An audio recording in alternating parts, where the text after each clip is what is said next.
여러분 안녕하세요. 고맙습니다.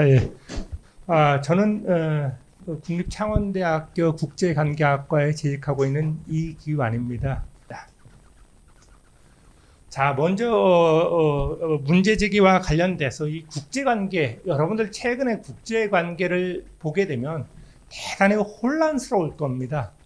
이게 누가 적이고 누가 동지인지도 잘 구분이 안 가는 대단히 혼란스러운 상황이 전개되고 있다라고 이렇게 볼 수 있는데, 국제관계라는 것 자체가 기본적으로 영원한 적도 영원한 동지도 없고 오로지 존재하는 것은 국익만이 존재한다라고 이렇게 볼 수 있습니다.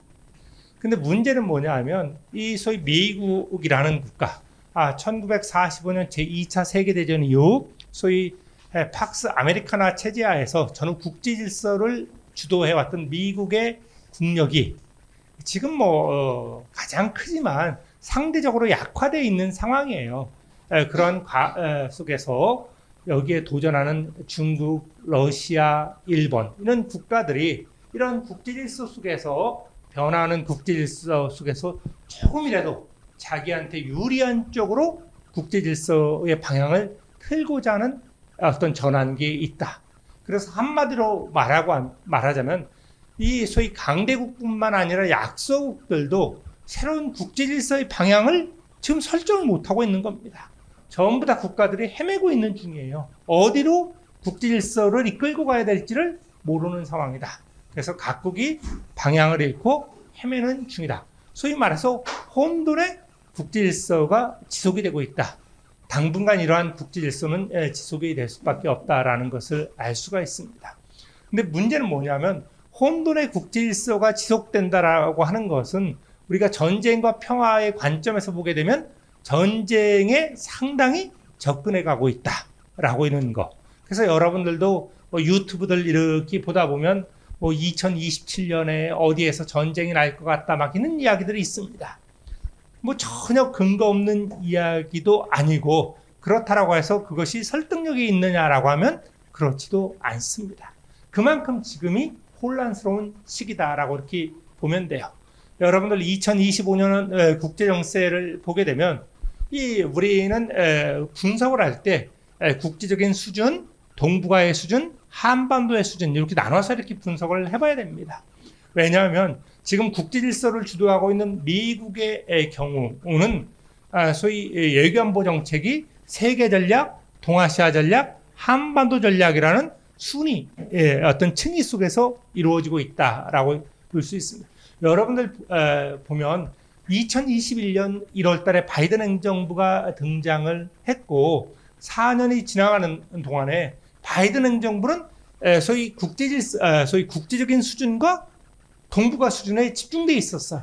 그러다 보니까 한반도 문제는 미국 외교안보 정책에 있어서 상당히 후순위로 밀려나 있었다. 그러니까 여러분들이 잘 알다시피 바이든 행정부 시기에 소위 북한과 미국 사이에 실무회담이 개최됐느냐? 한 번도 개최되지가 않았다는 겁니다. 그러니까 한반도 문제는 4년 동안 어찌 보면 미국 외교 정책에서 방치됐다라고 해도 과언이 아니다. 그러한 이면에는 북한이 대단히 공세적으로 나오고 대화에 응하지 않았던 요인도 있지만 미국이 소위 말해서 국제적인 수준, 중동 수준의 큰 문제들에 집중하다 보니까 결국은 한반도 문제가 밀려났다라는 것을 알 수 있습니다.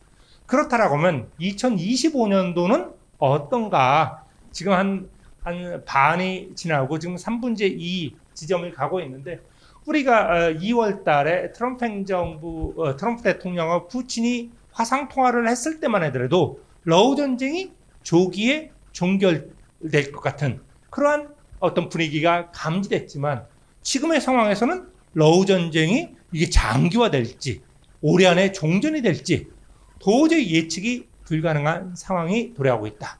러우 전쟁의 여파에 따라서 이것이 한반도 문제에 상당한 영향을 미칠 수 있기 때문에 바로 그렇다라고 하는 점이죠. 또 하나는 미국과 중국 간의 패권 경쟁. 우리가 중국을 G2라고는 하지만 여러분들이 대단히 조심스럽게 봐야 되는 부분이 과연 중국의 국력을 어떻게 평가해야 되는가. 그러니까 미국과 소위 미국의 국력에 비해서 지금 2등이라는 두 번째로 따라오는 국가이기는 하지만 실제적으로 소위 군사, 경제, 소프트 파워 이런 것들을 봤을 때 과연 이것이 패권 경쟁이냐라고 하는 부분은 또 달라지는 문제다라고 이렇게 보여집니다. 일반적으로 미중 간의 패권 경쟁이 지속된다라고는 하지만 이런 갈등은 당분간 계속될 거예요.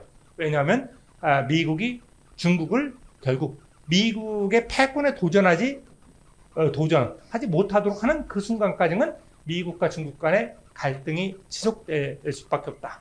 그렇다면 미국과 중국 간의 갈등은 언제까지 지속이 될 것인가 라고 하는 문제, 이런 문제들도 바로 우리 한반도에 영향을 미친다라고 하는 점이죠. 중동 지역에서 보게 되면 이스라엘과 팔레스타인, 그런 하마스 간에 이 지금 불안정한 동거가 모색이 되다 또 전쟁이 시작되다.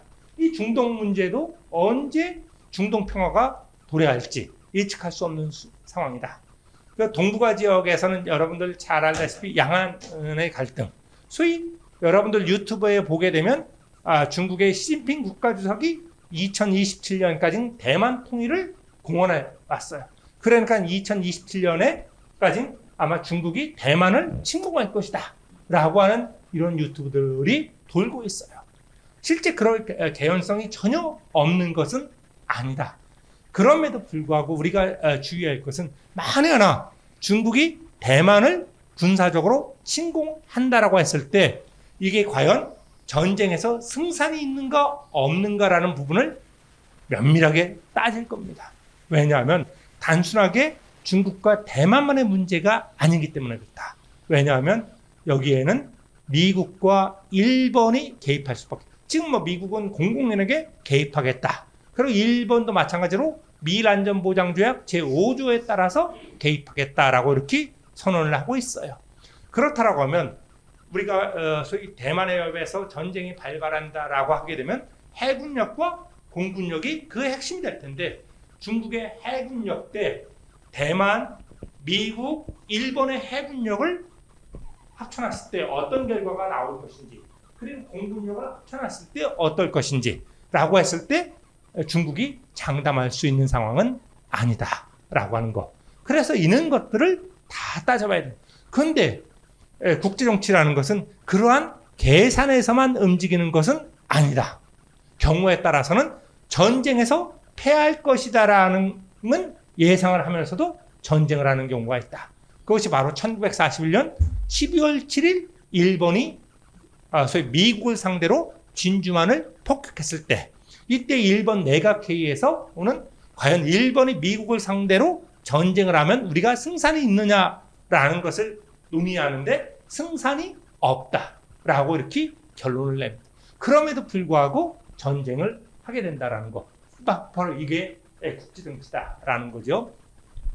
거기에 따라서 한반도는 왜냐하면 소위 러우 전쟁의 여파에 따라서 이거에 따라서 소위 말해서 미국과 소위 북미 대화가 개최되는 시기가 결정될 가능성이 일단은 커요. 그렇다라고 보면 올해 안에 미국과 북한이 만날 가능성이 있느냐, 대화를 할 가능성이 있느냐라고 하면 저는 개인적으로는 올해 안에는 불가능하다라고 이렇게 진단을 내리고 있어요. 뒤쪽에서 그 이유를. 그렇다라고 하면 북미 대화가 재개되지 않는다라고 하면 남북 대화의 가능성도 그 여지가 대단히 낮다라고 이렇게 볼 수가 있죠. 왜냐하면 최근에 어떤 북한의 대외 정책 속에서 그것을 읽을 수 있다라고 하는 것. 이렇게 국제 질서가 상당히 혼돈의 국제 질서로 빠져들고 있다라고 하는 점이죠. 그렇다라고 하면 우리가 좀 살펴봐야 되는 것이 여기서 향후 국제 질서의 전개 방향, 국제 질서가 어느 쪽으로 갈 것인가. 여러분들은 지난 9월 3일 날 중국의 전승절 기념행사에서 시진핑 국가주석, 푸친, 김정은 국무위원장이 한자리에 모여서 사진을 한껏 딱 찍었습니다. 그랬더니 국내 언론들이 신냉전이 도래했다. 북중러 삼각동맹 체제가 구축됐다라고 하는데 과연 그러한 것인가? 라고 했을 때 저는 그렇지 않다라고 그런 것들을 좀 이따 이야기를 해 주도록 하겠습니다. 그러니까 우리가 언론에서 이야기하는 것들을 어느 정도 여러분들이 그 행간의 뜻을 읽으면서 볼 필요가 있다. 그렇다고 하면 향후 이러한 전환의 국제 질서 속에서 한반도의 운명은, 우리에게 중요한 것은 한반도잖아요. 그렇죠? 이 한반도의 운명은 어떻게 전개되어 나갈 것인가에 대해서 한번 살펴보도록 하겠습니다. 자, 갈등과 대결의 국제에서 미국 대 북중러의 관계, 특히 여기서는 북중러 관계에 포인트를 맞춰서 설명을 하도록 하겠습니다. 자, 이 사진 여러분들도 아마 매스컴을 통해서 많이 봤을 겁니다. 자, 시진핑 국가주석이 있고 푸친 대통령이 있고 김정은 국무위원장이 있습니다.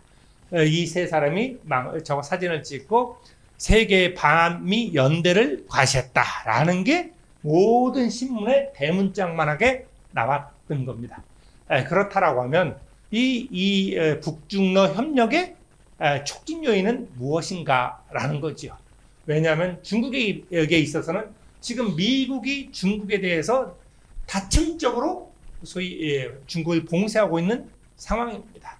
여러분들 잘 알다시피 지금은 관세 협상을 유보를 하고 있지만 협상 중이에요. 지금 중국과 미국이 중국에 대해서 몇 %의 관세를 부과했느냐면 145%에 대해서 관세를 부과했어요.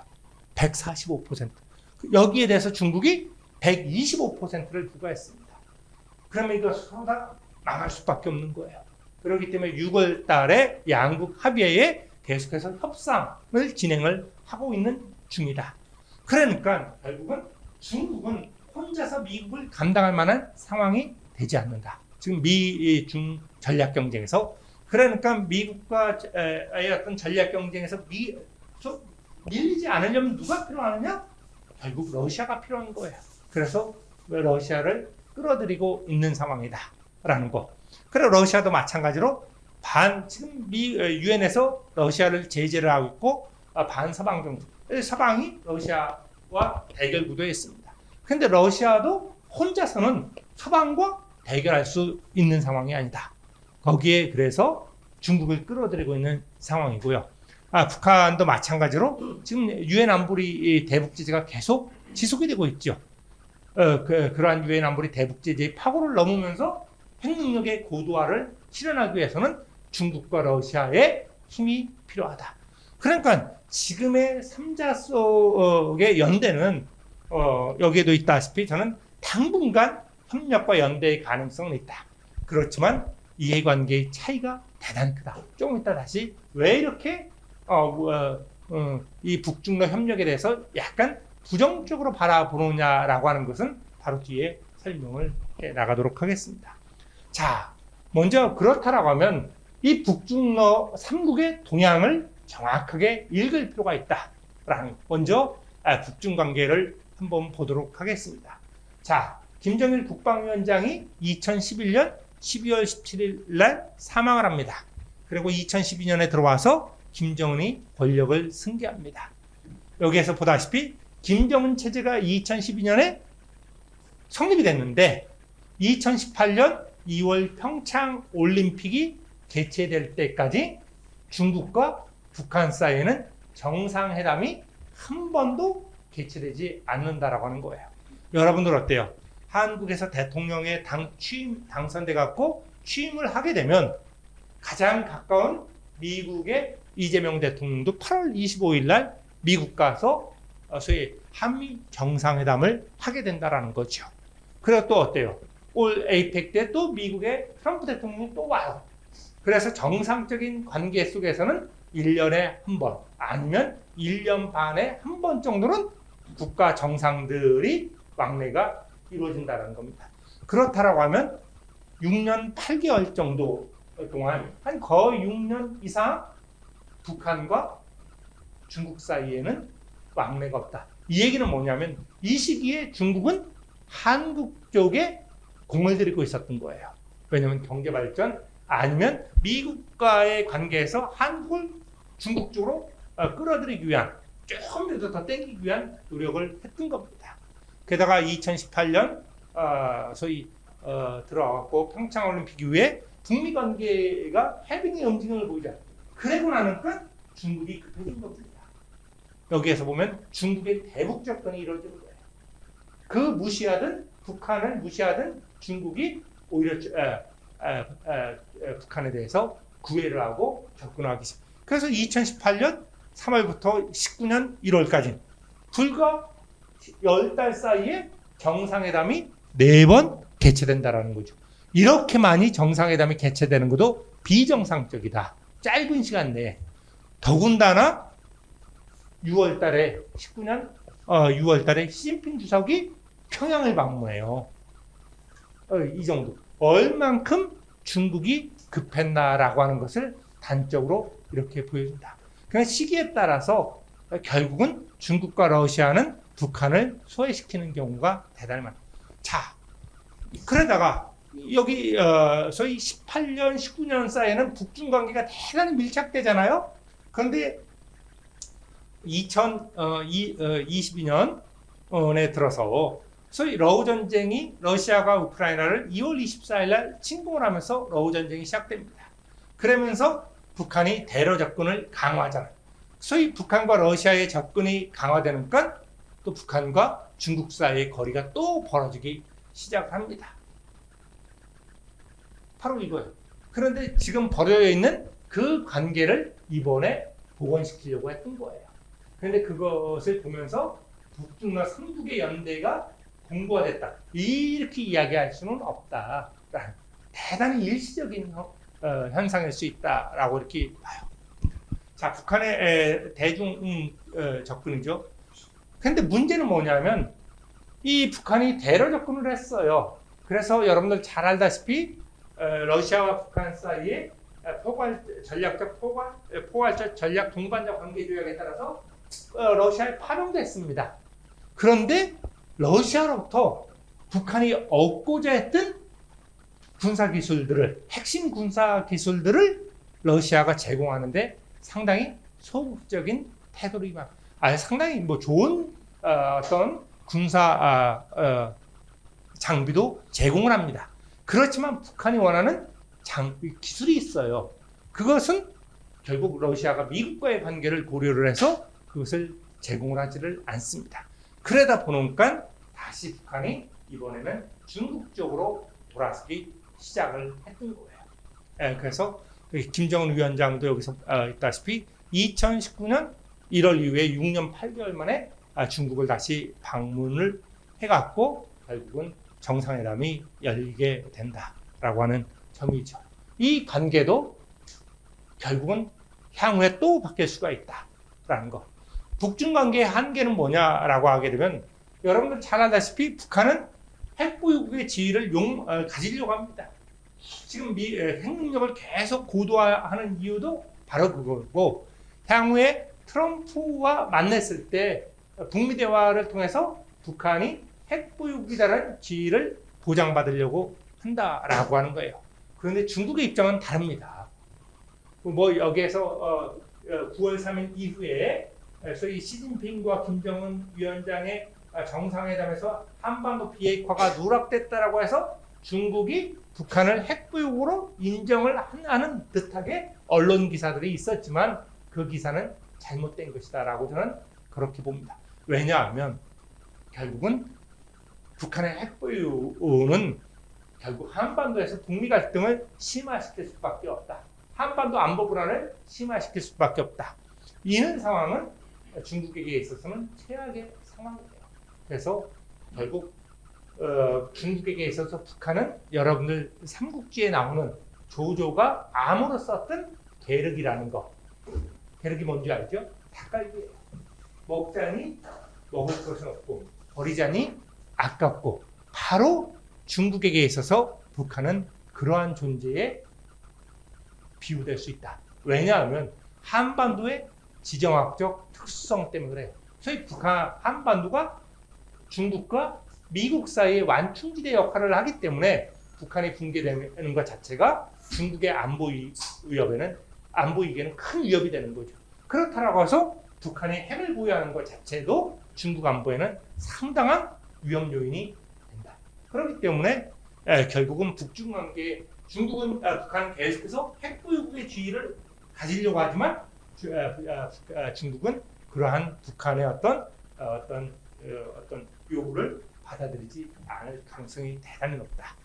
그래서 결과적으로는 북중 관계의 전망을 보게 되면 여기에서도 있다시피 9월 4일 날 중국과 북한의 정상회담에서 한반도 비핵화와 관련된 언급이 누락됐다라고 하면서 우리 언론들이 상당히 많은 학자들이 TV에 나와서 결국은 중국이 북한의 핵보유를 인정하는 거 아니냐라고 이렇게 해설을 하고 코멘트를 하는데 저는 그럴 가능성은 상당히 낮다라고 이렇게 봅니다. 러시아하고는 달라요. 러시아는 이럴 가능성이 있는데 중국은 그렇지가 않다. 왜냐하면 북한의 핵을 보유했을 때 러시아에 초래될 수 있는 어떤 안보 위협과 중국이 느낄 수 있는 안보 위협의 차이는 다르다. 왜냐하면 지리적인 특수성 때문에 그렇다라고 이렇게 볼 수가 있어요. 그럼 북러 관계는 어떠냐라고 이렇게 보게 되면 러시아와 우크라이나 전쟁 이후부터 이렇게 보게 되면 기본적으로 러시아의 소위 한국과 러시아가 1992년에 수교를 하잖아요. 그리고 러시아는 기본적으로 경제 발전에 방점을 찍습니다. 그러한 과정 속에서 2000년 5월 달에 푸틴이 집권을 합니다. 러시아 대통령이 되죠. 그렇다라고 하면 2000년 5월 달에 집권한 푸틴 대통령은 지금까지 평양에 몇 번이나 방문했을까요? 우리 몇 번 했을 것 같아? 3번. 왜냐하면 이게 북한과 러시아의 관계잖아요. 그러면 아까도 얘기했다시피 이것이 우호적인 관계다라고 하고 상호 신뢰 관계다라고 하면 못해도 1년 반에 한 번씩은 왔다 갔다 왕래를 한다라고 했죠. 푸틴은 작년에 6월 18일 날 딱 한 번 왔습니다. 2000년부터 2025년까지 이게 북러 관계예요. 그만큼 러시아에게 있어서는 소위 북한이 큰 비중을 차지하지 않는다. 그럼에도 불구하고 북한과의 거리를 유지하려고 하는 것은 동북아 지역에서의 어떤 전략적 주의를 차지하기 위한 것이다. 결국 어찌 보게 되면 2014년 러시아가 크림반도를 점령하기 전까지는 오히려 러시아의 기본 전략은 소위 남북한 등거리 외교, 그 중에서도 남쪽에 조금 더 방점을 찍었다라고 해도 과언이 아닙니다. 그런데 그런 것이 남북한 등거리 외교에서 지금 북한 중시 외교로 완전히 바뀌는 것이 러시아 우크라이나 전쟁을 계기로 해서 이런 것들이 나타난다. 2014년 러시아가 크림반도를 합병을 한 이후에도 소위 북한 중시 외교는 나타나기 시작합니다. 그렇지만 노골적이지는 않았다. 그런데 2022년 이후에는 대단히 노골적으로 북한 중시 외교를 피고 있다라는 거죠. 자, 우리가 여기에서 보게 되면, 자, 북한이 탄도미사일을 발사를 하게 되면 이것은 유엔 안보리 대북 제재의 사항이에요. 여러분들 다른 수업 시간에 이렇게 들었는지 모르지만 소위 2006년부터 2017년까지 유엔 안보리는 북한의 핵실험과 탄도미사일 발사와 관련돼서 11번의 유엔 안보리 대북 제재를 채택을 합니다. 그리고 나서 2018년부터는 뭐 소위 평창올림픽 이후에는 주춤하죠. 그러다가 2021년부터 북한이 다시 탄도미사일 시험 발사를 해요. 그래서 2021년부터 23년 말까지 유엔 안보리가 12번 소집이 됩니다. 그러면 그 속에서 유엔 안보리 대북 제재가 채택이 됐을까요? 여기도 있다시피 유엔 안보리 대북 제재가 채택이 되지 않습니다. 12번이 모두 불발돼 버립니다. 왜냐하면 중국과 러시아가 방해라기보다는 뭐 요청, 심의를 보류한다거나 거부권을 행사하거나 이런 형태로 해갖고 유엔 안보리를 무력화시킵니다. 그러니까 어때요? 북한은 신난 겁니다. 북한은 어떤 것을 해도 미국을 중심으로 한 국제사회, 특히 유엔 안보리가 어떤 액션을 취할 수가 없는 상황에 있었던 거죠.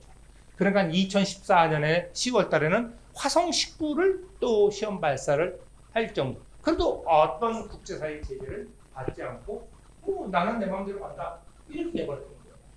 왜냐하면 이 시기에 어찌 보면 미중 전략 경쟁과 러시아 우크라이나 전쟁으로 인해서 결국 이 한반도를 둘러싼 안보의 시계는 북한을 중심으로 해서 움직였다라고 해도 과언이 아닙니다. 이 시기에 북한은 상당히 핵능력의 고도화를 실현을 하게 된다라고 하는 것 여러분들 잘 알고 있는 내용입니다. 그러다가 2024년 6월 18일 날 푸틴이 평양을 방문해서 포괄적 전략 동반자 관계 조약을 체결을 한다라고 하는 것. 이 얘기는 뭐냐면 소위 러시아는 소연방을 계승을 했던 거잖아요. 소연방의 경우에는 1961년 7월 6일 날 북한과 소련이 상호 군사 동맹 조약을 체결합니다. 이것이 쭉 내려왔던 거예요. 게다가 91년에 소연방이 붕괴되고 러시아가 소연방을 승계합니다. 그런 과정 속에서 아까 뭐라 그랬어요? 이 시기에 러시아는 한국이 필요했던 겁니다.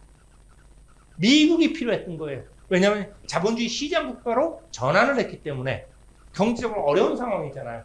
그러다 보니까 95년에 북한에 대해서 61년 7월 6일 날 체결했던 군사동맹조약을 파기하겠다라고 공식적으로 통보를 합니다. 그래서 96년, 왜냐하면 통보하고 나서 1년 후에 그 동맹조약은 해소되는 겁니다. 그래서 96년 9월 달에 이르면 러시아와 북한 사이에는 군사동맹조약이 사라져버립니다. 그래서 96년부터 쭉 그냥 일반 외교관계가 있었던 거예요. 그러다가 2004년 6월 18일 날 다시 러시아와 북한이 군사동맹조약을 체결을 하게 된다. 여기에 따라서 결국은 파병도 이루어지고 저거 하는 거죠. 그래서 러시아는 이렇게 포괄적 전략 동반자 관계 조약을 체결한 이유는 뭐냐? 결국 러시아는 우크라이나 전쟁이 장기화되는 과정 속에서 탄약, 이런 것들이 부족하리라고는 전쟁이 처음에 발발했을 때는 상상을 못했어요. 그러니까 이게 강대국들이 가끔가다 종이 호랑이, 그러면 이 비대칭 전력은 엄청나게 강했는데 재래식 전력이 완전히 종이 호랑이인 것들이 드러나는 경우가 종종 있다. 바로 이거죠. 그래서 결국은 북한에 접근했던 거고, 북한은 아까도 이야기를 했죠. 결국은 대륙간 탄도미사일의 대기권 재진입과 관련된 기술, 거의 북한도 대기권 재진입과 관련돼서 거의 성공 단계에 이르고 있어요. 조금 부족해. 요 기술을 러시아로부터 얻으려고 하는데 러시아가 잘 주지를 않아요. 그러니까 짜증이 나는 거야, 지금 김정은 입장에서. 그리고 군사 정찰 위성. 그리고 북한이 보유하려고 하는 것 중에 가장 큰 것이 핵잠수함이에요.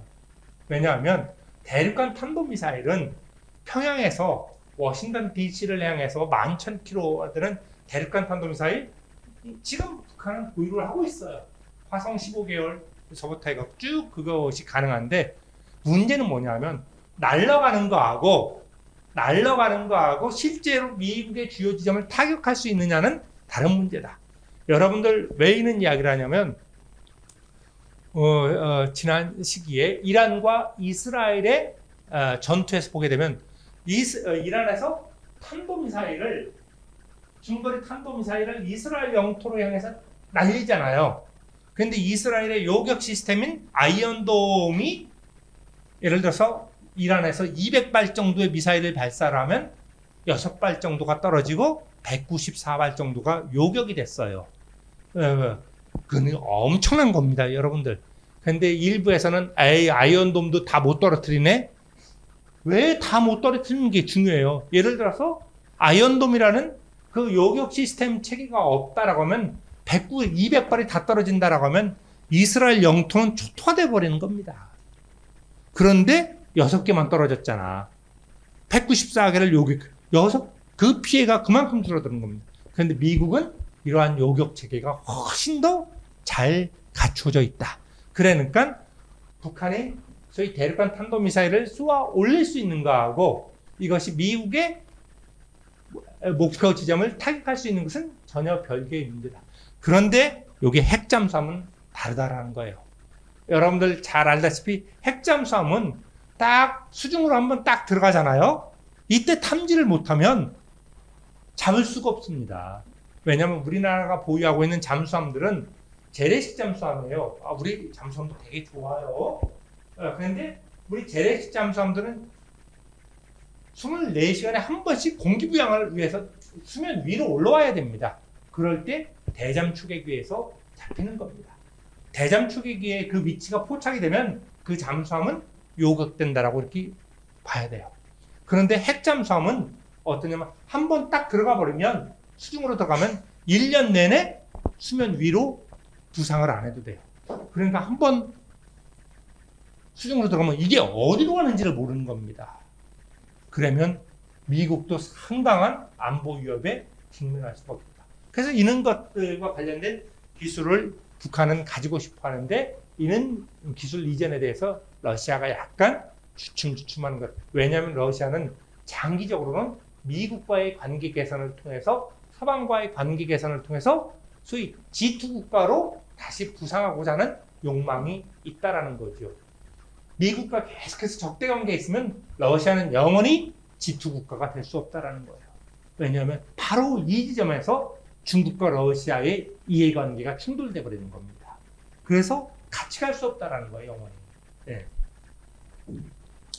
자, 저해 요인을 북중러 협력의 저해 요인을 보게 되면 중국 측에서 보게 되면 소위 말해서 북한, 러시아와의 협력 관계를 공고하는 거 이거 소위 안보하고 경제에 도움이 되지 않는다라고 하는 지금이야 미국의 소위 압력, 공세 이런 강도가 세기 때문에 이러한 것들을 피하기 위해서 일시적으로 러시아와 북한이 필요하지 궁극적으로는 미국과의 관계 개선을 통해서 결국은 중국도 어떤 발전을 모색할 수밖에 없는 상황이다라고 하는 것.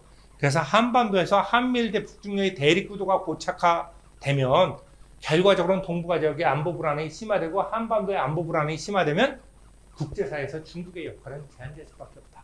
중국은 계속해서 국제사회에서 중국의 역할을 확대하려고 하는데 그 역할이 제한될 수밖에 없다라는 거죠. 또 하나는 연료의 공포에 대한 두려움이에요.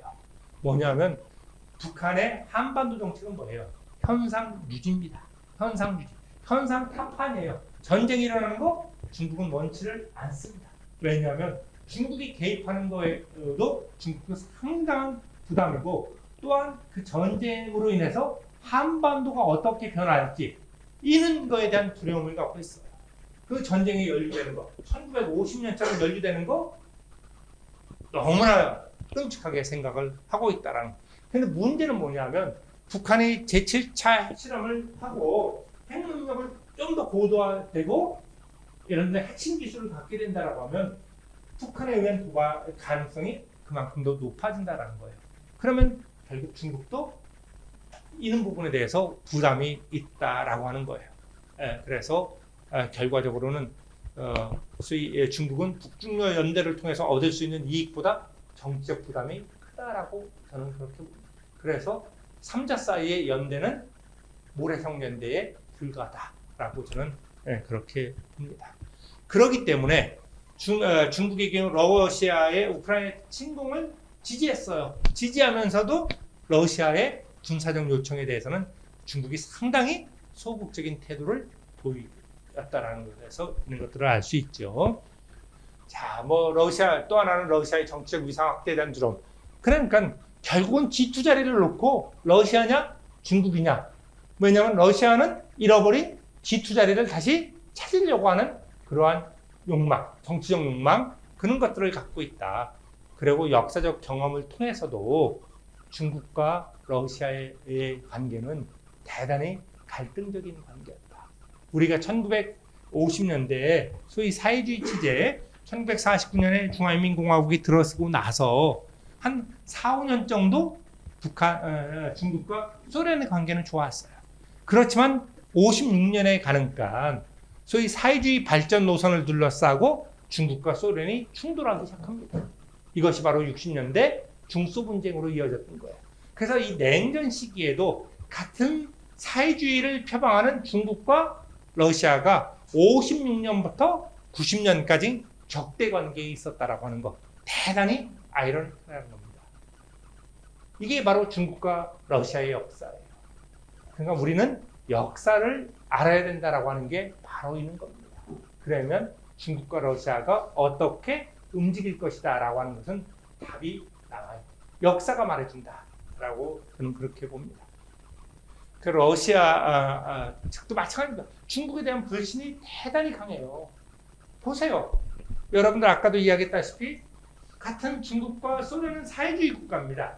그런데 72년에 중국과 미국이 손을 맞잡습니다. 바로 미국과 중국이 국교를 회복하죠.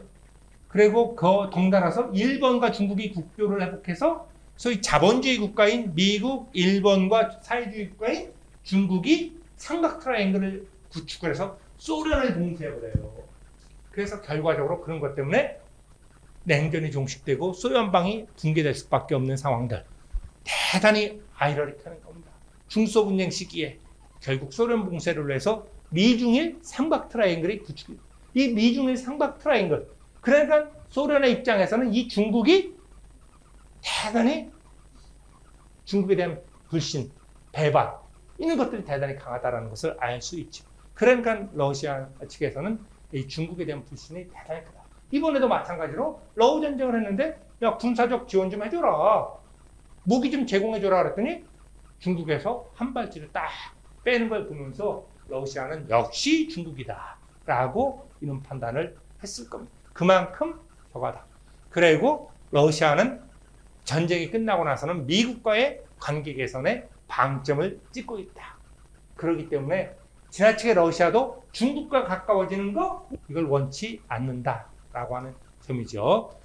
북한 측 요인을 보게 되면 왜냐하면 김정은은 2012년부터 뭐 할아버지, 아버지 때 다 알고 있지만 자기 때만 하더라도 2012년부터 2018년까지 소위 중국과 러시아가 북한에 대해서 보였던 태도 이런 거에 대해서 대단히 불신을 하고 있어요. 그래서 심지어 2016년에 김정은 그 당시에는 국방위원회 제1위원장이었거든요. 국무위원장은 6월 29일 이후가 되는데 소련을 러시아를 방문하기로 공식 다 합의가 됐어요. 근데 방문 2주 전에 러시아에서 캔슬을 시켜버렸습니다. 김정은이가 완전히 머릿속에서 열이 났던 거죠. 저것들이 강대국이라고 막 이런 것들이 있었던 거예요. 그래서 중국과 러시아가 대단히 자국 이익 우선 외교를 추진하고 있다. 이런 거에 대한 북한의 불만이 대단히 크다라고 이렇게 볼 수 있어요. 또 하나는 할아버지 시기에 보면 92년에 한중수교, 한러수교, 92년이죠 다. 이런 것들 중국과 러시아가 자국의 경제적 이익을 위해서 북한은 고립화시켜버린 겁니다. 냉전 시기 같이 사회주의 동맹이다라고 했던 그런 국가들이 남한 중시 외교를 펼치면서 북한을 무시했다. 언제든지 중국과 소위 러시아는 그럴 수 있다라고 하는 것들에 대해서 저걸 하고 있다라고 하는 그런 불만을 가지고 있습니다. 그렇지만 최근에 소위 북중러 3국의 이해관계 속에서 북핵 문제에 대해서 중국과 러시아가 소극적으로 지지를 해주고 있는 상황이다라고 이렇게 이야기를 할 수가 있습니다. 그래서 북중러 관계에 대한 평가를 해보면 이 동아일보 사설에 어떤 것이 있었느냐면 9월 4일자 사설에 제목이 열병식의 북중러 정상 서방 내건 모래성년 이게 딱 내가 하고자 하는 이야기 이 모래성년대야.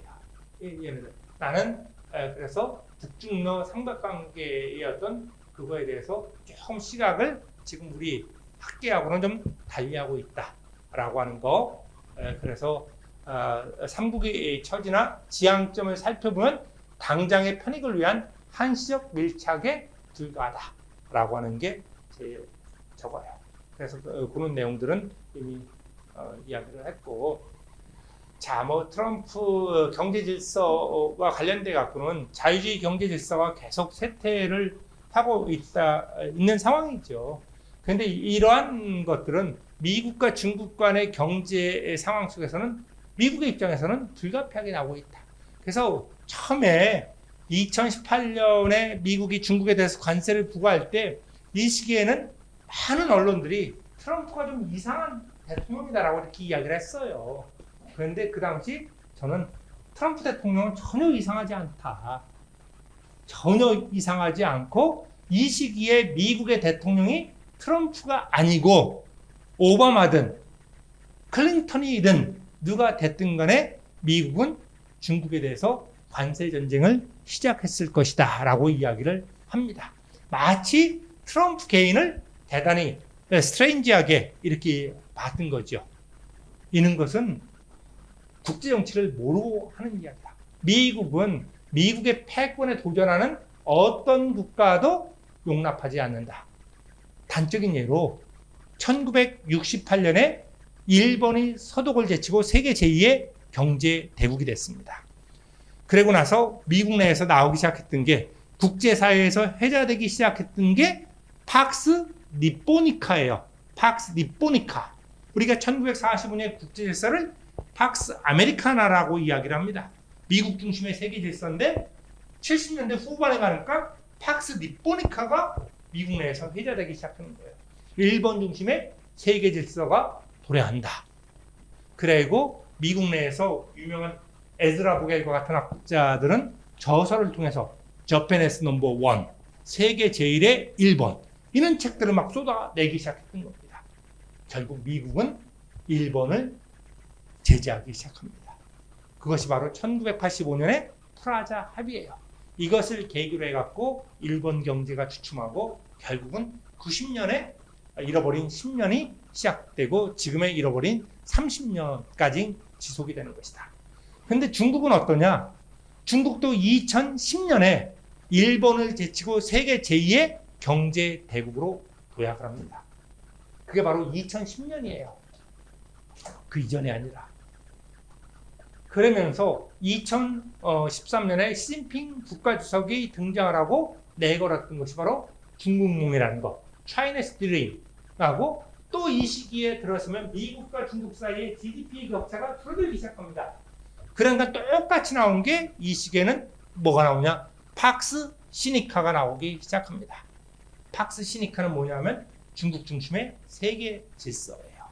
이런 것들이 미국 내에서 회자되면서 또 여기에 중국의 시진핑 주석이 이렇게 가면 2025년 되면 미국을 제치고 우리가 세계 제1의 대국이 될 것이다. 막 이런 것들을 공언하기 시작합니다. 그런 상황 속에서 바로 그 시기에 트럼프가 등장을 한 거예요. 그래서 나는 이 시기에 트럼프든 누구든 간에 미국은 저러한 정책을 칠 수밖에 없었다. 그래서 뭐 관세 정지를 하기 시작했던 거예요. 뭐 미국에서 뉴욕 증시에서 미국의 통신 3사도 다 퇴출시켜버리고 막 이런 작업들을 계속 해왔던 겁니다. 그리고 또 보게 되면 바이든 행정부도 똑같아요. 바이든 행정부 때는 오히려 더 트럼프 행정부보다 그 강도를 더 높입니다. 중국을 봉쇄하기 위한, 경제적으로 봉쇄하기 위한 것을 더 높이죠. 그래서 여러분들 들어봤던 2022년에 반도체와 과학법 이런 것을 통해서 미국이 반도체 동맹을 통해서 소위 반도체의 대중국 수출을 통제를 해요. 읽었나? 됐지?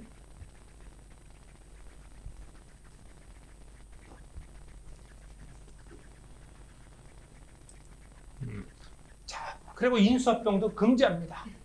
그 대중 수출도 통제를 해요. 이렇게 나왔던 겁니다. 그러다가 이번에 지금 트럼프 2기 행정부가 출범을 하면서 이 관세가 완전히 무기화가 됐던 거예요. 그럼 미국의 정책이 지나치게 국익 중심이 되다 보니까 동맹국들, 우호국들까지도 이게 갈등이 생기면서 미국이 동맹국들로부터 신뢰를 상실하는 거예요.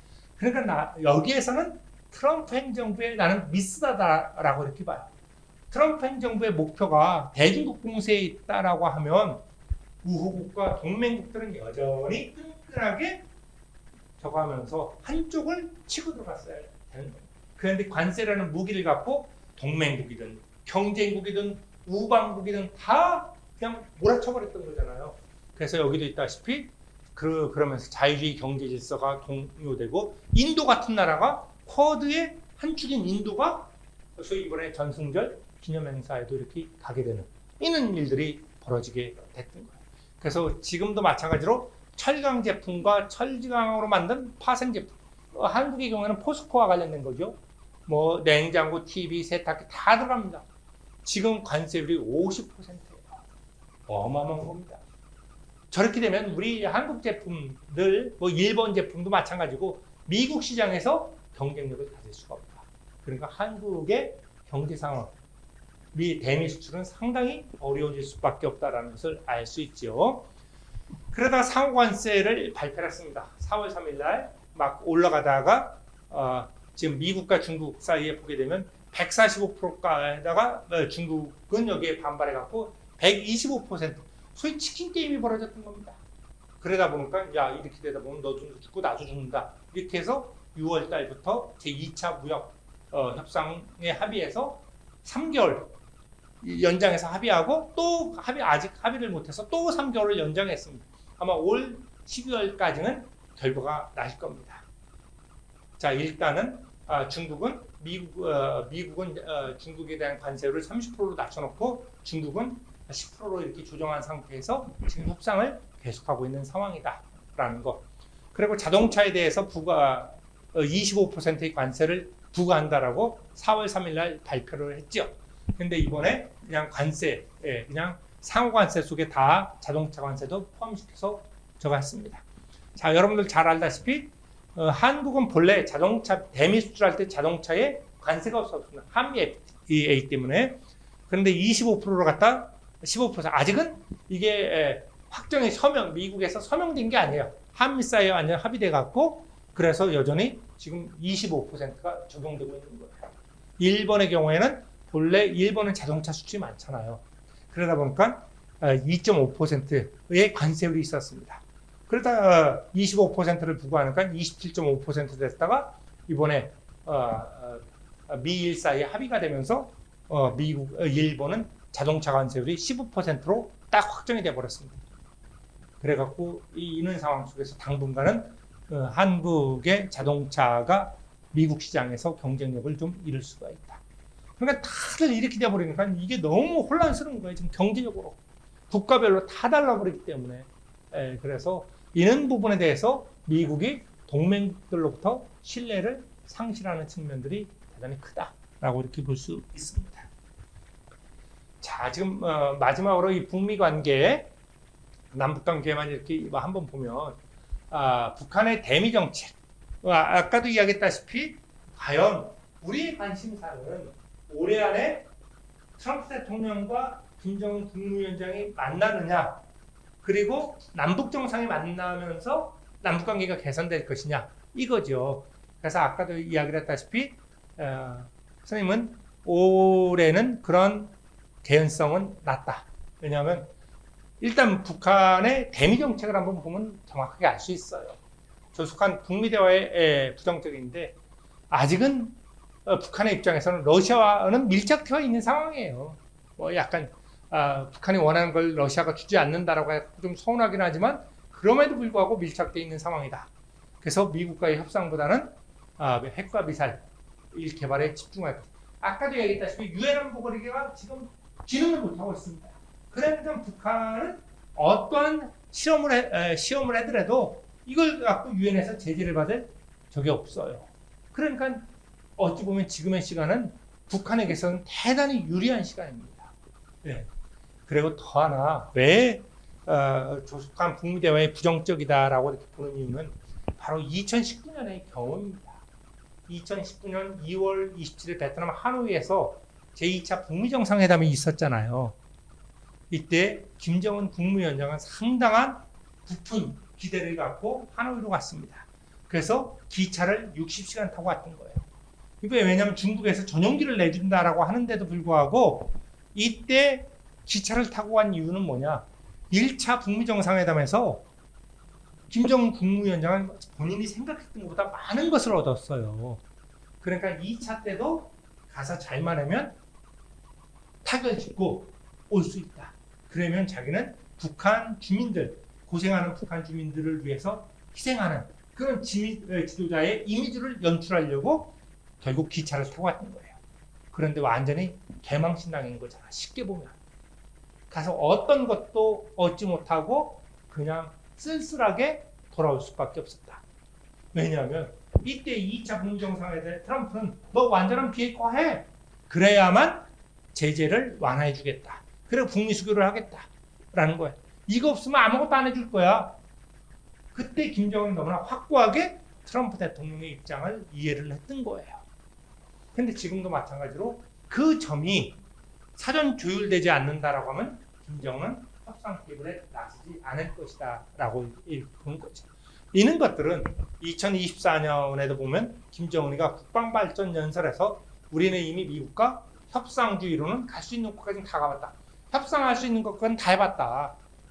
그러니까 협상을 통해서 뭘 북한 핵 문제 이런 거 해결하지 않겠다라는 입장을 명확히 보이고 있는 거고, 그리고 우리 2월 8일 날은 우리의 핵은 흥정물이 아니다 라고 딱 못 받고 있고, 그러다 보니까 6월 11일 날 레빗 대각관 대변인이 트럼프 대통령이 김정은 국무위원장한테 보내는 친서를 보냈는데 북한 미국 저기에서 대사에서 그 친서 수령을 거부했다. 저 얘기는 뭐예요? 친서 수령을 거부했다라고 하는 것은 아직까지 트럼프를 만날 이유가 없다라고 하는 것들을 명확히 보여주는 거죠.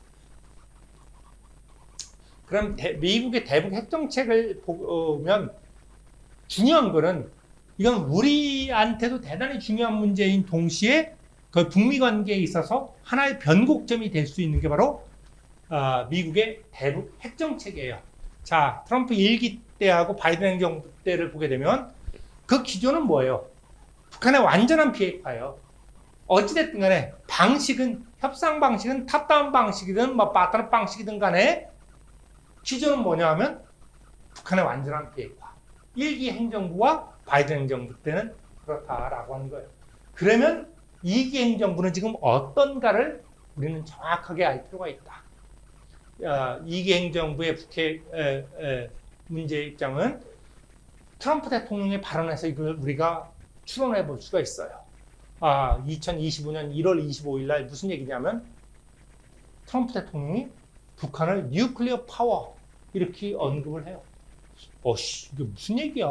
갑자기 막 이런 얘기가 돼버리는 거예요. 그리고 헤그세스 국방장관 후보자도 인사청문회에서 북한을 핵보유국으로 언급을 하고 있는 상황이다.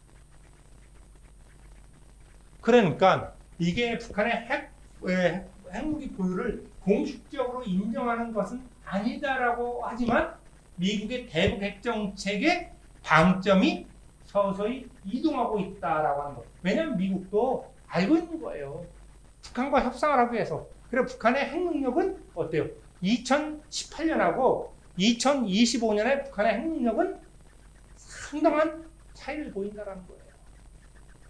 바로 그런 상황이죠. 그런데 이런 부분에 대해서 결국 한국과 일본, 왜냐하면 직접적으로 위협의 상황에 놓이니까 이 한국과 일본이 결국은 미국 니네 대북 핵정책이 뭐냐 정확하게, 그러니까 북한의 완전한 비핵화의 원칙을 견제라 라고 하니까 결국 미국도 그럼 완전한 비핵화의 원칙을 견제하겠다 라고 해서 미국도 한 발 들어요. 미국은 오락가락하고 있는 상황이거든요. 근데 미국도 고민이에요. 2019년처럼 완전한 비핵화를 내걸면 김정은이가 협상 테이블에 나오겠어요? 절대로 안 나옵니다. 안 나옵니다. 그렇다고 하면 결과적으로 한반도 문제는 또 계속해서 후순위로 밀려나고 방치될 수밖에 없는 이런 상황에 우리는 놓여 있다. 그런 시간이 가면 갈수록 북한은 어때요? 핵능력의 고도화가 계속해서 이루어지는 상황. 결국은 우리는 계속해서 딜레마에 빠질 수밖에 없는 상황에 직면을 하게 된다라고 하는 거. 자, 그런 상황이고. 그래서 요걸 한번 표로다 이렇게 정리를 하면 여러분들 쉽게 이해를 할 수가 있는 겁니다. 자, 북미 간의 소위 접근 방식의 변화 가능성을 이렇게 내가 그림을 한번 그려본 겁니다. 2019년에 보게 되면 북한과 미국의 입장이에요. 하노이 때 북한은 선 체제 보장이 돼야만 완전한 비핵화라고 하겠다. 근데 미국은 완전한 비핵화가 이루어져야만 체제 보장을 해주겠다. 완전히 선과 정 반대라는 것을 알 수 있죠. 그러니까 그냥 회담이 2시간 만에 그냥 결렬되고 그냥 박차고 트럼프가 비행기 타고 집에 가는 겁니다. 한국에 더 이상 뭐 해봤자 안 된다는 걸 알았기 때문에. 그런데 2025년에는 우리가 보게 되면 북한의 상황이 달라졌다 그랬죠. 북한의 핵능력이 고도화되어 있어요. 그리고 계속해서 김정은 국무위원장은 핵은 흥정의 대상이 아니다. 협상의 대상이 아니다라고 하는 점을 계속해서 부각시키고 있죠. 미국은 어때요? 가끔가다 오락가락합니다. 뉴클리어 파워 막 대통령도 트럼프 대통령도 이런 얘기를 하지. 텍사스 국방장관도 얘기하지. 마크 루비오도 왔다 갔다 합니다. 그렇죠? 핵보유국 발언을 했다 철회했다 왔다 갔다 합니다. 그러면서 여기에 한국과 일본이 강하게 반발하면 완전한 비핵화의 원칙을 견지하겠다라고 하는 입장이다. 그렇다라고 하면 북한과 미국 사이 협상은 언제 개시될 건가? 아직은 몰라요. 그런데 올해 안은 아닐 것 같다라고 하는 게 제 개인적인 판단이고, 만에 하나 만난다라고 하면 북한과 미국 사이에는 어떤 교집합이 가지고 만날 것인가? 이 부분을 우리 정부는 예의주시할 필요가 있다. 이거를 판단을 못하면 결국은 우리는 미국으로부터 패신당할 수도 있다. 이 핵 문제와 관련해서. 그래서 대단히 중요하다라는 것. 지금이 우리 외교에 있어서 최절명의 그 순간이다라고 해도 북한 문제와 관련돼서 바로 이 교집합이 있어야만 양국은 만난다. 그럼 그 교집합이 무엇일까라는 것을 우리는 따져봐야 된다는 거예요. 선생님은 뭐가 될 거라고 대략 정하고 있어요. 근데요, 우리 학생들한테는 이런 얘기들이 좀 클 수가 있어갖고 그냥 우리 학생들 스스로 한번 생각해보는 시간으로 이렇게 남겨놓도록 이렇게 하겠습니다. 벌써 4시가 다 됐네. 그래서 마지막으로 이렇게 북한의 공세적 대남 정책과 남북 병존론. 최근에 뭐 여러분들 많이 듣는 거잖아요. 남북 병존론과 관련돼서 뭐 적대적 두 국가론, 뭐 민족 통일론 부정 이런 것들, 그리고 다 알고 있기 때문에 한국 명칭 사용을 하고 있다라고 하는 거. 그 여기에서 그러면 다 넘어가서 이거 하나만 좀 제일 중요한 거는 우리의 입장이에요. 북한이 뭐라고 이야기를 하든 간에 우리의 입장이 중요하다. 근데 우리 내부에서도 이미 이것을 갖고서는 약간 갈리는 모습을 보이고 있다라고 하는 거. 일단은 우리는 기본적으로 헌법과 법률에 남북 관계에는 동족적이고 동질적인 관계로 규정을 하고 있다.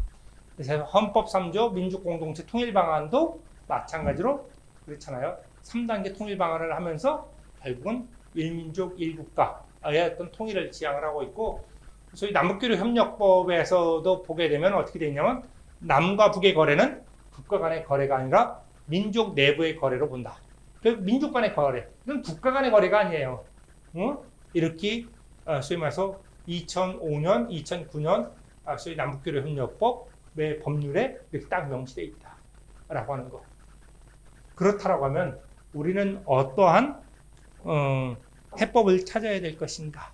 제일 중요한 거는 여기에 있는 문제들을 너무 크게 공론화할 필요는 없다. 당분간은 그 북한대로 얘기하고 우리는 크게 반응할 필요가 없다.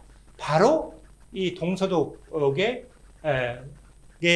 그 사례를 보면 됩니다. 저는 그래서 그런 이야기를 소위 69년에 서독의 빌리 브란트 총리가 동방정책을 추진하고 동서독 관계를 개선하기 시작합니다.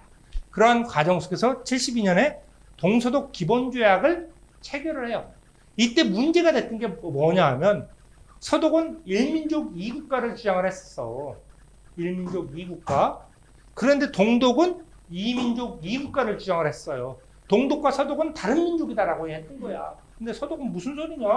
서독과 동독은 같은 민족이야 라고 했던 거고, 그냥 두 개의 국가라는 것은 양쪽의 공식 인정. 그래서 나 서독 너 할슈타인 원칙 폐지하고 너 그냥 있는 그대로 인정할게 해서 했던 거죠. 그러면서 그러면 동서독 기본조약을 체결할 때는 어떻게 했냐? 이게 대단히 논란이 돼 버렸어요. 그러니까 아이디어를 내갖고 동서독 기본조약에서는 이 문제를 미해결 상태로 보류하고 그냥 그러니까 이 문제를 방치해 버립니다.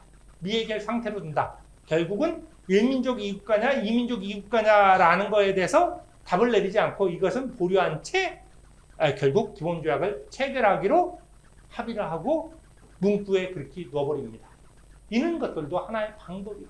왜냐하면 우리 사회에서도 지금 너무나 남북관계 아니면 사회 문제를 둘러싸고 갈등이 대단히 심화되고 있는 상황이에요. 갈등이 한계 상황에 지금 도달하고 있는 상황이죠. 그렇다라고 하면 또 이런 문제를 갖고 갈등의 축을 하나 더 만들 필요는 없다. 그냥 북한은 북한대로 떠들어라. 그렇지만 우리는 법률에 있는 헌법에 근거해서 이야기를 하면 되지 않을까.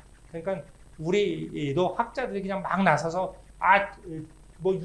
소위 적대적 두국가론 막 이런 걸 갖고 북한 말이 맞다 틀리다 이런 얘기할 필요 없다. 그러면 오히려 더 논란은 커질 수밖에 없다. 그래서 선생님은 그냥 우리는 헌법과 법률에 있는 그대로 남북관계는 민족 내부의 거래 이렇게 딱 규정. 그렇지 않으면 사회적 합의를 통해서 국민적 합의를 통해서 헌법과 법률을 개정을 하든지 그렇죠. 그것을 하기 전이라면 기존에 있는 법률에 그대로 의거할 필요가 있다. 그래서 더 이상 논란거리로 만들지 않았으면 좋겠다라는 거고요. 북한에 대해서는 북한의 대남 정책에 대해서 우리 입장은 기본적으로는 하나가 넘어가네. 할 얘기는 하자. 할 얘기는 하되 그렇다고 해서 북한과의 교류협력을 계속해서 단절할 필요는 없다. 근데 교류협력과 관련돼서도 남북교류협력을 모색을 해야 되는데 지금 북미 관계가 개선되지 않으면 남북관계 개선 안 돼요. 그럼 교류협력 안 되거든. 그러면 그것이 개선될 때까지 계속 기다릴 건가 아니면 다른 방법을 취할 것인가. 저는 정부에 계속해서 요구하는 게 여러분들 가끔가다 12월 달에 되면 기부천사가 동사무소 앞에 자기 이름도 안 밝히고 막 10억 놓고 가고 1억 놓고 가잖아요. 바로 우리도 그렇게 하자라는 겁니다. 굳이 왜 우리가 지원해 줄게, 우리 돈이다, 우리 쌀이다 이럴 필요가 없는 거야. 그냥 우리는 유엔 산하 기부했다가 우리가 그냥 기부를 해버리는 겁니다. 기부를 하고 단지 우리는 목적 기탁을 하는 거죠. 그래서 이 기금이 북한의 여성의 인권, 아동 인권, 전염병, 환경, 목적을 정하고 이것들은 니들이 알아서 해라. 그리고 기부의 주체를 밝히지 않는 겁니다. 그렇게 해서 우리가 원하는 것은 북한이 변화의 길로 나올 수 있도록 하는 것이 중요한 거죠. 그리고 북한이 변화하고 좀 더 해야만 결국 남북한의 교류의 순간에 왔을 때 남북관계를 개선할 수 있다. 그래서 이런 이야기를 하는 겁니다. 그래서 우리가 좀 약간 아이디어를 적어할 필요가 없다. 그 남북관계가 개선될 때까지 계속 기다리면 언제까지 기다릴 건가 라고 하는 문제도 우리가 한번 생각해 볼 필요가 있다라는 생각이 들고요. 자, 그래서 지금의 국제관계는 대단히 약탈적인 국제관계가 도래하고 있다. 그래서 당분간은 정말로 공유업주의와 결국은 국익의 중심을 둔 그러한 국제관계 속에서 혼돈의 국제질서가 상당 부분 지속될 수밖에 없다. 그렇기 때문에 우리 외교 라인도 정말로 눈 크게 뜨고 국제질서의 변화의 흐름을 정확히 읽어나가는 능력들을 키우고 대처해야 된다라고 하는 것. 그렇지 못하면 경우에 따라서는 전쟁의 어두운 그림자가 정말로 전 세계에 드리워질 수가 있다. 결국 제3차 세계대전에는 게 먼 미래의 일이 아니라 경우에 따라서는 우리 앞에서 가깝게 펼쳐질 수도 있다. 그렇기 때문에 우리는 전쟁을 어떻게 막을 것인가, 그리고 평화를 어떻게 구축할 것인가, 이런 거에 따라서 국가 간의 협력이 필요하다. 그런데 지금의 국제사회는 정반대로 가고 있다. 그렇기 때문에 지금의 혼돈의 국제질서가 지속되고 있다라고 이야기를 하는 겁니다. 오늘 준비한 것은 여기까지 하고요. 혹시 질문 있으면 받고, 아니면 10분, 한 7분을 더 했네. 없죠? 자, 우리 학생들 잘 들어줘서 고맙고, 지금 오늘이 아마 국민대 축제 마지막 날이죠. 축제는 즐기라고 있는 겁니다. 여러분들 좋은 시간들 보냈으면 좋겠습니다. 네, 감사합니다.